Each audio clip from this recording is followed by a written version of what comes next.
நைட்டே வந்துட்டு கருப்பு சுண்டல் ஒரு 100 to 150 கிராம் அளவுள்ள சுண்டல் ஊற வச்சு நான் எடுத்துக்கிட்டேன். குக்கரில் ஒரு 3 to 4 விசில் எடுத்துக்கலாம். லைட்டாக உப்பு போட்டு ஒரே ஒரு கேரட் போதும். ஒரு துண்டு பீட்ரூட் எடுத்துக்கலாம். உங்களுக்கு வந்து பீட்ரூட்டோட ஃப்ளேவர் வந்து பிடிக்கல, நீங்கள் அதை வந்து ஸ்கிப் பண்ணிக்கலாம். நான் கொஞ்சமாக தான் எடுத்துக்கிறேன். நம்ம துருவி நம்ம எடுத்துக்க போகிறோம். நம்ம இந்த தோலெல்லாம் வேஸ்ட் பண்ணாமல் செடிக்கு உரமாக கூட போட்டுக்கலாம். ஒரு துண்டு இஞ்சி போதும். ரெண்டு துண்டு தேங்காய், 2 பச்சை மிளகா போதும்.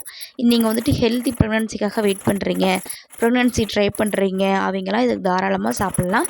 வெயிட் கெயின் பண்ணுறவங்களும் சாப்பிட்லாம், வெயிட் லாஸ் பண்ணுறவங்களும் சாப்பிட்லாம். ஒரு ஒரு 4 இயர்ஸ் மேலே இருக்கக்கூடிய பேபிக்குமே நீங்கள் வந்து இது கொடுக்கலாம். மார்னிங் பிரேக்ஃபாஸ்ட்டை கொடுக்கலாம். நல்லா ரிச் ப்ரோட்டீன் இருக்குது இதில். நீங்கள் தாராளமாக இது எல்லாருமே சாப்பிட்லாம். நீங்கள் ஒரு நாள் ட்ரை பண்ணி பாருங்கள், உங்களுக்கு பிடிச்சிரும். பீட்ரூட் மட்டும் பிடிக்கலாம், நீங்கள் ஸ்கிப் பண்ணிக்கோங்க. நான் வந்துட்டு சுண்டல் நல்லா தண்ணி இல்லாமல் வடித்து எடுத்துட்டேன். நம்ம துருவி வச்சிருந்த தேங்காய், காய்கறி எல்லாமே போட்டுட்டு சுண்டலையும் போட்டு நல்லா நான் கிளறி விட்டுக்க போகிறேன். ஃபைனலாக நம்ம கொஞ்சமாக லெமன் வந்து புழிஞ்சு விட்டுக்க போகிறோம். அவ்வளோதான், சேலட் வந்து ரெடி ஆயிடுச்சு.